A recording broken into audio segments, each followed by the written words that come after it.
Hello everyone, welcome back to my channel.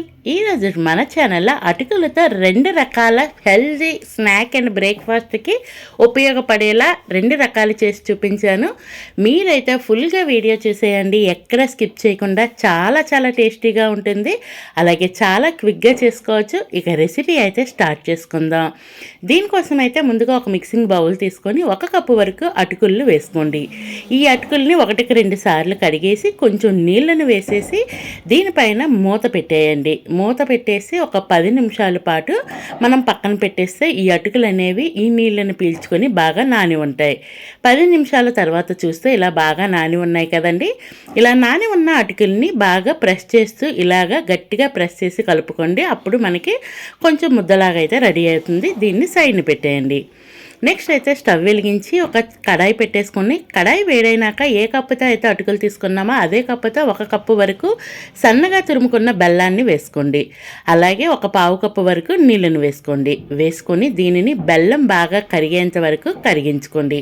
ఒకవేళ బెల్లంలో నలకలు కానీ ఏమైనా ఉంటే కనుక వడపెట్టేసుకోండి. నేను తీసుకున్న ఈ బెల్లంలో అస్సలు ఆర్గానిక్ బెల్లం అండి, ఏమీ ఉండదు. ఇలా బెల్లం కరిగినాక ఇందులో ముందుగా మనం మ్యాష్ చేసి పెట్టుకున్న అటుకులను తెచ్చి వేసేసి ఇలా మొత్తం కలిపేసుకోండి. ఇలా కలుపుకున్న తర్వాత ఏ కప్పుతో అటుకులు వేసుకున్నామో అదే కప్పుతో సన్నగా తురుముకున్న కొబ్బరి తురుమును వేసుకోండి. వేసుకొని ఈ రెండింటిని ఈ బెల్లం నీళ్ళలో బాగా కలిసే విధంగా కలుపుకుంటూ కుక్ చేసుకోండి. అలాగే ఇందులో ఒక 1/2 స్పూన్ వరకు యాలకుల పొడి వేసుకోండి. ఏ స్వీట్కైనా యాలకుల పొడి వేసుకుంటే టేస్ట్ చాలా బాగుంటుంది. అలాగే ఒక చిటికెడు ఉప్పును వేసుకోండి, స్వీట్ ఇంకా టేస్ట్ పెరుగుతుంది. ఈ ఉప్పును వేసేసుకొని మొత్తం అంతా బాగా కలిపేసుకోండి. ఇలా మొత్తం కలుపుకొని దగ్గర పడేంత వరకు దీనిని లో టు మీడియం ఫ్లేమ్ అడ్జస్ట్ చేసుకొని కుక్ చేసుకోండి. ఇలా కుక్ అయిన తర్వాత దీనిని ఒక బౌల్లోకి అయితే తీసుకుందాం. ఇలా కాస్త చల్లారినాక నేను వీడియోలో చూపించిన విధంగా అయితే చిన్న ముద్దను తీసుకొని ఈ విధంగా సిలిండర్ లాగా అయినా చేసుకోవచ్చు, లేదు అనుకుంటే రౌండ్గా కూడా చేసుకోవచ్చు. టేస్ట్ అయితే చాలా చాలా బాగుంటుందండి. ఒక స్వీట్ రెసిపీ, ఒక హాట్ రెసిపీ చూపించాను. ఇంకా మీరు ఫుల్గా అయితే వీడియో చూసేయండి, చివరి వరకు ఎక్కడ స్కిప్ చేయకుండా చూడండి. చాలా రుచిగా ఉంటుంది. ట్రై చేసినాక ఖచ్చితంగా కామెంట్ బాక్స్ ద్వారా తెలియచేయండి. ఇలాగా మొత్తం ఎన్ని అవుతాయో అన్నింటినీ ఇదే విధంగా రెడీ చేసుకుంటున్నాను. ఇలా రెడీ చేసుకున్నాక ఇలా తినేసినా చాలా రుచిగా ఉంటుంది. లేదు అనుకుంటే స్టీమ్ చేసి తింటే అదొక రుచి. దీనికోసం అయితే నేను ఒక చిల్లుల గిన్నె తీసుకొని వీటిని అన్నింటినీ ఆ చిల్లుల గిన్నెలో వేసేసుకొని ఈలోపే నేను కడాయి పెట్టేసుకొని కొంచెం నీళ్ళు వేసుకొని వేడి చేసి పెట్టుకున్నాను. ఇందులో ఒక 4 మినిట్స్ మనం స్టీమ్ చేసుకుంటే సరిపోద్దండి. ఆల్రెడీ కుక్ అయిపోయిందా కదా. ఇలా 4 నిమిషాల తర్వాత చూస్తే మంచిగా స్టీమ్ అయిపోయి దీనిని ఇలా వేడిగా తింటే ఉంటుందండి, నోటిలో వెన్నలా కరిగిపోతుంది. ఇక నెక్స్ట్ అయితే కనుక హాట్ కోసం చూద్దాం. దానికోసం సేమ్ ఒక బౌలు 1 కప్పు వరకు అటుకులు తీసుకోండి, అలాగే కడిగేసుకోండి. నెక్స్ట్ కొంచెం నీళ్ళు వేసి ములిగేంత వరకు ఉంచి 10 నిమిషాల తర్వాత చూసుకుంటే ఈ అటుకులు కూడా బాగా నాని ఉంటాయి. ఇలా నాని ఉన్న అటుకుల్ని మళ్ళీ ఇదే విధంగా గట్టిగా ప్రెస్ చేసి కలుపుకొని పక్కన పెట్టేయండి. నెక్స్ట్ అయితే స్టవ్ వెలిగించి ఒక బాణలి పెట్టేసుకొని వేడైనాక ఒక 2 స్పూన్ల వరకు నూనెని వేసుకొని నూనె వేడైనాక ఒక 1/2 స్పూన్ జీలకర్రని వేసుకోండి. అలాగే 1 స్పూన్ వరకు మినపప్పును వేసుకోండి.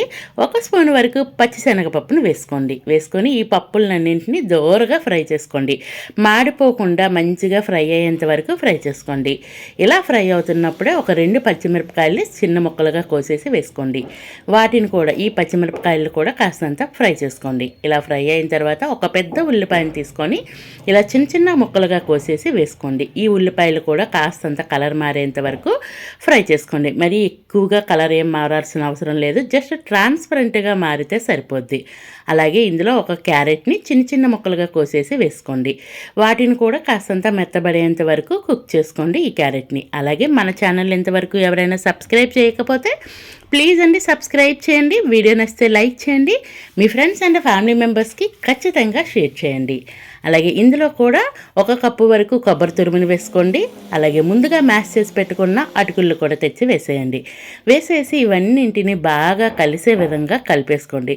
కొబ్బరి తురుముని అస్సలు మిస్ చేసుకోవద్దండి. ఈ రెసిపీకి కొబ్బరి తురుమే మెయిన్ పార్ట్, చాలా రుచిగా ఉంటుంది. ట్రై చేయండి. ఇలా మొత్తం అంతా దగ్గర పడేంత వరకు కలుపుకుంటూ మంచి స్మెల్ వస్తుందండి. ఆ స్మెల్ వచ్చేంత వరకు వీటిని ఫ్రై చేయండి. అలాగే ఇందులో రుచికి సరిపడినంత ఉప్పును వేసుకోండి. ఉప్పును వేసుకున్నాక ఫైనల్గా అయితే సన్నగా కోసుకున్న కొత్తిమీర తరుగును ఒక గుప్పుడు వేసుకొని మొత్తం అంతా బాగా కలిపేసుకోండి. ఈ కొత్తిమీర తరుగు ఉప్పు అంతా కలిసే విధంగా కలుపుకుంటూ మీడియం ఫ్లేమ్లో మంచిగా కుక్ చేసుకోండి.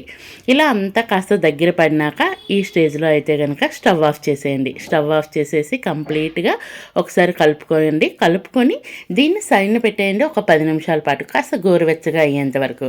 ఇలా కాసేపటికి గోరువెచ్చగా అయిందండి. ఇప్పుడైతే మనం ఫస్ట్ ఎలా అయితే సిలిండర్లా చేసుకున్నామో ఆ విధంగా చేసుకోవచ్చు, లేదు అనుకుంటే రౌండ్గా కూడా చేసుకోవచ్చు. ఇలా అన్నింటినీ ఇదే విధంగా రెడీ చేసుకోండి. వీటిని కూడా స్టీమ్ చేయొచ్చు, కానీ స్టీమ్ చెయ్యకుండానే టేస్ట్ అయితే సూపర్ ఉంటుందండి. పప్పులు క్రిస్పీగా తగులుతూ భలే రుచిగా ఉంటుంది. ట్రై చేయండి.